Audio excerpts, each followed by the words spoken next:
La rentabilité de votre investissement dépend aussi de la qualité de la gestion. C'est des métiers où les marges sont très faibles, c'est un business qui est quand même très difficile. Il faut savoir qu'il y a un conflit d'intérêt entre la société de gestion et vous-même. Le deposit, c'est un élément clé. Il ne faut pas qu'une société de gestion laisse entrer un locataire sans prendre un dépôt. Le manager, ça lui change rien. Que vous fassiez de la réservation directe ou indirecte. C'est pas lui qui paye. Vous n'avez pas un manager sur place qui gère les problèmes des locataires. Vous risquez d'avoir une mauvaise moyenne, ce qui veut dire concrètement que vous allez rétrécir la taille de votre marché et donc rétrécir vos locations.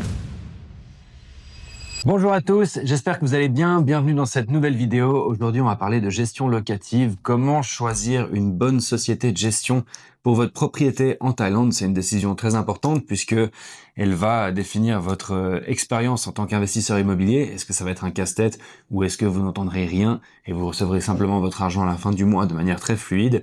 Et aussi, finalement, la performance de votre bien immobilier. La rentabilité de votre investissement dépend aussi de la qualité de la gestion, donc c'est une chose qui est finalement très importante, sur laquelle il faut être très prudent. Je fais quand même un tout petit disclaimer. J'ai moi-même monté une société de gestion il y a quelques années.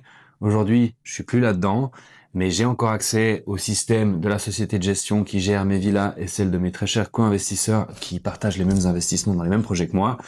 Et je sais que c'est un métier très difficile, je sais que c'est un job qui requiert beaucoup de passion, de patience, et un esprit hôtelier pur, et c'est un peu comme la restauration dans le sens que c'est des métiers où les marges sont très faibles, où c'est un business qui est quand même très difficile, les gens ne sont pas forcément sympas, les locataires ne sont pas forcément sympas, et la charge opérationnelle est très élevée pour des rentrées financières qui finalement ne sont pas si importantes que ça après avoir payer toutes les charges fixes d'une société de gestion. Donc je vous demanderai quand même d'être indulgent avec les sociétés de gestion. Je vous partage aujourd'hui des éléments que je considère comme étant importants. Maintenant, vous trouverez peut-être pas forcément une société de gestion qui répond à tous ces éléments. Et c'est pourquoi je vous demanderai de ne pas être trop difficile avec ces sociétés de gestion et aussi comprendre d'où elles viennent et que leur métier n'est pas forcément le métier le plus facile et surtout pas le métier le plus rentable qu'il existe dans l'immobilier en Thaïlande.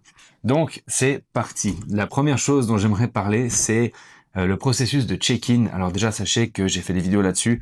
Le deposit, c'est un élément clé. Il faut pas qu'une société de gestion laisse entrer un locataire sans prendre un dépôt. Le dépôt, c'est ce qui vous permet d'avoir du levier sur les locataires. C'est ce qui permet non seulement de rembourser les dégâts qu'ils peuvent potentiellement faire, mais ça permet aussi de les mettre dans une position où ils savent qu'ils sont à risque parce qu'ils ont un dépôt et donc les inciter à bien se comporter. Alors la majorité du temps, les gens sont très sympas, surtout à Samui, c'est un tourisme très familial, très gentil, on n'a pas trop de problèmes ici, mais il y a quand même parfois des groupes de gars qui viennent, qui boivent, qui font un peu n'importe quoi, qui font des dégâts dans la villa. Le dépôt, c'est le truc numéro 1 indispensable à faire. Avec le dépôt viennent la prise de passeport et le TM30. Donc c'est important que la société de gestion prélève les passeports de tous les locataires. Si un jour vous avez un problème, il faut que vous soyez en mesure de savoir qui était dans votre villa, tout simplement. Et puis aussi, c'est important pour des raisons légales, parce que vous devez faire un TM30, qui est une notification que vous faites à l'immigration pour indiquer où se trouve la personne. Ça permet aux autorités thaïlandaises, quand quelqu'un commet un crime ou fait quelque chose de grave en Thaïlande, de savoir où cette personne se trouve et se trouvait, et de retrouver cette personne facilement. Donc c'est non seulement une obligation légale, mais c'est aussi une façon de montrer aux locataires que vous êtes sérieux, que vous prenez un dépôt, que vous prenez les passeports, et que vous vous laisserez par extension pas marcher dessus. Et donc ça incitera, on va dire, à un bon comportement. Ensuite, le deuxième point, c'est au niveau du marketing. Alors déjà, c'est important d'avoir une société de gestion qui soit listée sur plusieurs plateformes, que ce soit Airbnb, Booking, Agoda, donc avoir un système de distribution. Également d'être présent sur Google Hotel Ads, ce qui vous donne un bon SEO si les mots-clés sont utilisés correctement, ce qui fait que vous apparaîtrez dans les recherches Google, ce qui permettra à des blogs de faire la promotion de vos villas et de vous retrouver sur beaucoup de listings, et tout ça synchronisé dans un système de gestion central. Alors c'est important que vous ayez un système de gestion, j'en reviendrai là-dessus un petit peu plus tard. Et puis aussi, un élément très important, c'est les réservations directes. Est-ce que le property manager, la société de gestion, a une méthode, un outil, un vecteur pour les réservations directes? Parce que il faut savoir qu'il y a un conflit d'intérêt entre la société de gestion et vous-même. Je m'explique avec un exemple chiffré. Vous avez une réservation de 100 000 bahts sur une villa. Les frais de gestion, admettons, sont de 20%, donc 20 000 bahts. Booking, Airbnb vont généralement prendre entre 18 et 20%, ce qui veut dire qu'ils vont aussi prendre 20 000 bahts. Si la réservation passe par Booking, 20 000 pour le manager, 20 000 à peu près pour Booking, 60 000 pour vous. Si la réservation est faite en direct, 20 000 pour le manager, 80 000 pour vous. En fait, le manager, ça lui change rien. Que vous fassiez de la réservation directe ou indirecte. C'est pas lui qui paye la commission de Booking ou des plateformes qui ont apporté vos locataires. Donc forcément, il y a un petit conflit d'intérêt et les bonnes sociétés de gestion auront un système de réservation directe auront aussi les clients qui reviennent, et pour que ces clients reviennent, il faut faire mieux que juste leur dire oui, tu peux booker sur Airbnb, il faut prendre la réservation en direct, mais une fois de plus, ça peut ne pas venir instinctivement de la part du property manager, puisque lui, ça ne change rien à sa commission, et c'est que vous qui êtes gagnant dans ce cas de figure. Ensuite, un dernier point sur le marketing, évidemment la qualité des photos. Quand vous faites de la location à court terme, vous n'avez pas de visite avant la location, donc vous pouvez pas amener un locataire, lui présenter la villa et ensuite il réserve pour une semaine.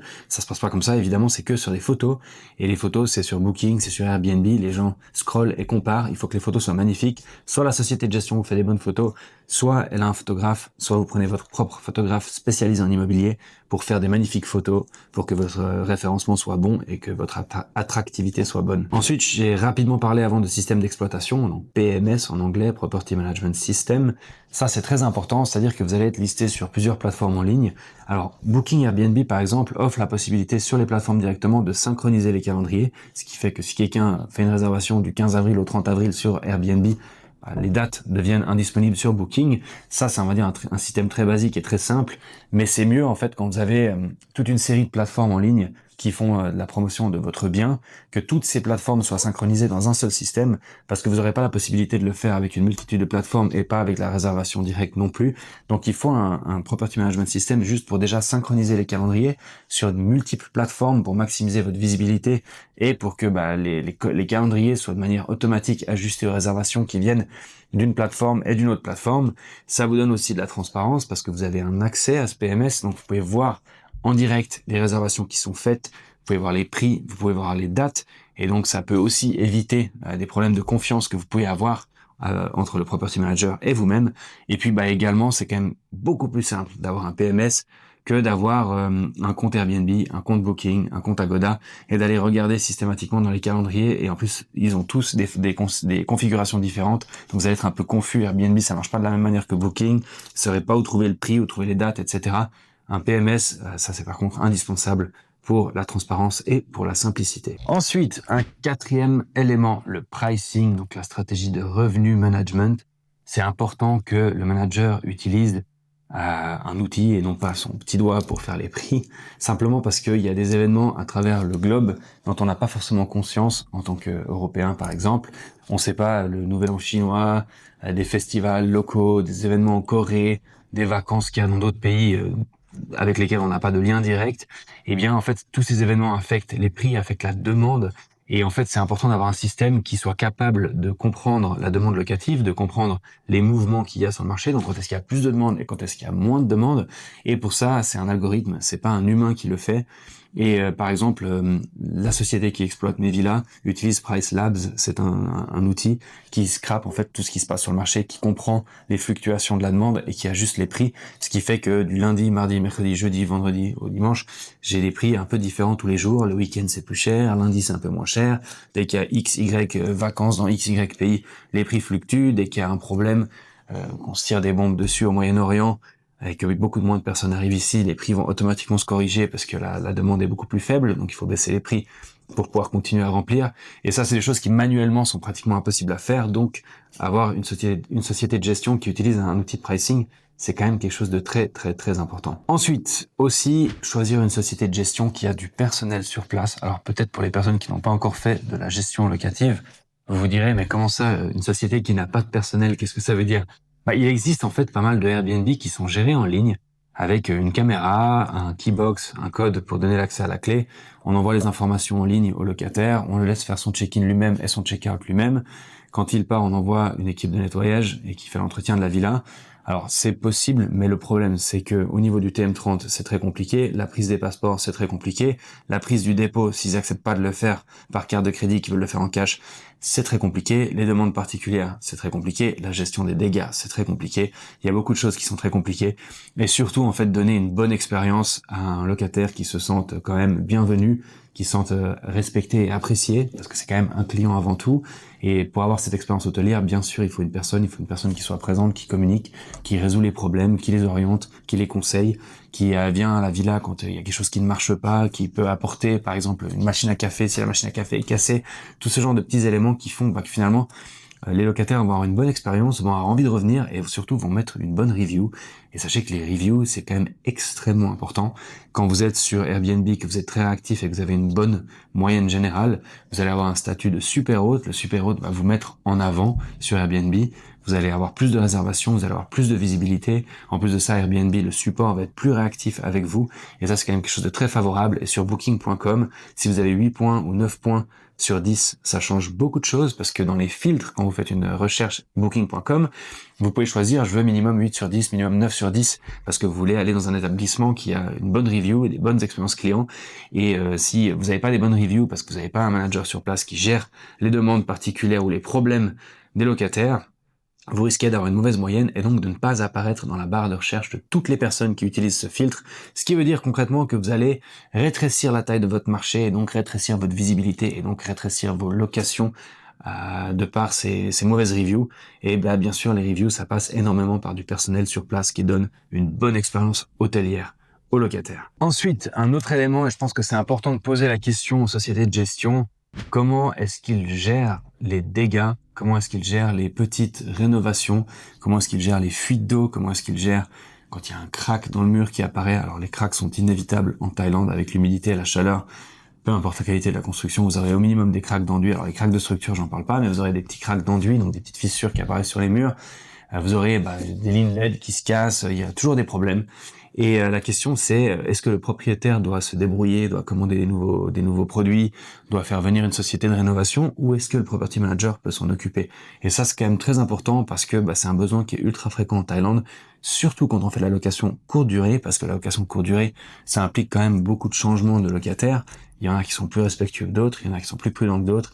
Vous pouvez vite avoir des locataires qui laissent les lumières tout le temps allumées, qui prennent pas du tout soin du matériel, et donc les ampoules s'usent plus vite, le matériel s'use plus vite. Il y a des traces qui se font sur les murs à force de rentrer et sortir avec des valises et de mettre des coups à gauche à droite. Et en fait, si vous avez une société de gestion qui peut s'occuper de la rénovation et des entretiens, ça va énormément alléger votre expérience. Parce que sinon, vous allez recevoir beaucoup de coups de téléphone et vous allez devoir gérer des choses qui sont pas faciles à gérer. Et donc, c'est bien d'avoir une société de gestion qui a accès à ces rénovations. Sachez aussi que bien souvent, c'est à la charge du propriétaire, c'est normal. Les marges financières des sociétés de gestion sont déjà généralement assez restreintes. Si en plus elles doivent gérer l'entretien de la villa, bien sûr, c'est pas possible pour elles. Donc, c'est des petits frais qui reviennent au propriétaire. J'ai déjà fait une vidéo sur la rénovation d'une villa d'ailleurs sur cette chaîne. Vous verrez, si vous regardez cette vidéo, que finalement c'est pas quelque chose de très cher, donc c'est pas important en termes de revenus, mais il faut juste être conscient que bien souvent ce sera à vous de le payer, et ça c'est parfaitement normal. Et puis une dernière chose, c'est les commissions. Donc les sociétés de gestion prennent généralement 20 à 25%, en général 20% vous allez payer vous-même le pisciniste, le jardinier, ça représente 3, 4, 5, 6, jusqu'à 10 000 par mois, ça dépend de la taille de la piscine et du jardin. Une société qui vous prend 25% généralement va couvrir ses dépenses elle-même, donc finalement ça revient un peu au même, il faut juste bien voir les frais cachés entre 20 et 25%, où est-ce que vous vous positionnez. Maintenant, il y a des sociétés qui prennent plus que 25, il y a des sociétés qui prennent 30.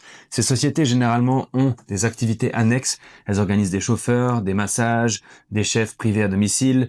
Elles ont aussi de l'affiliation avec des restaurants, avec des activités, des tours en bateau, des tours en jet ski, des tours en quad, toutes sortes d'activités en fait qui peuvent se trouver sur l'île, qui rapportent du revenu à la société de gestion par le référencement. Et ça augmente naturellement les revenus générés par la société de gestion, ce qui fait que c'est légitime de payer un peu plus, et donc tout le monde y tire profit. Après, c'est vraiment pas quelque chose de forcément très commun, c'est pas forcément quelque chose de très rentable non plus, donc c'est beaucoup de travail, ça demande une fois de plus une passion hôtelière, une envie de le faire de la part du gestionnaire, et ça c'est vraiment pas un truc auquel il faut s'attendre systématiquement à ce que ce soit présent dans les villas. Mais ça justifie, on va dire, un taux de management qui soit plus élevé que d'autres sociétés. J'espère que cette vidéo vous aidera beaucoup à choisir votre société de gestion. Il y a plein de bonnes sociétés de gestion à Samui, à Phuket, partout en Thaïlande. Vous en trouverez. Je suis pas ici pour faire de la publicité, donc je vous donne pas de nom, mais vous en trouverez. En respectant ces critères, vous aurez une très très bonne expérience d'investissement. Votre investissement sera passif et tout ira bien pour vous. Et j'espère que cette vidéo vous a été utile. Il y a un lien dans la description pour prendre contact avec moi. N'hésitez pas à mettre un commentaire, à me laisser un feedback par rapport à cette vidéo, ou à me poser des questions, ou encore à me donner des suggestions de sujets que vous aimeriez bien que je traite, où je partage mon expérience d'investisseur immobilier en Thaïlande. J'espère que tout va bien pour vous. Merci d'avoir regardé cette vidéo jusqu'au bout, et je vous souhaite une excellente journée, et je vous dis à bientôt pour la prochaine vidéo. Ciao, ciao!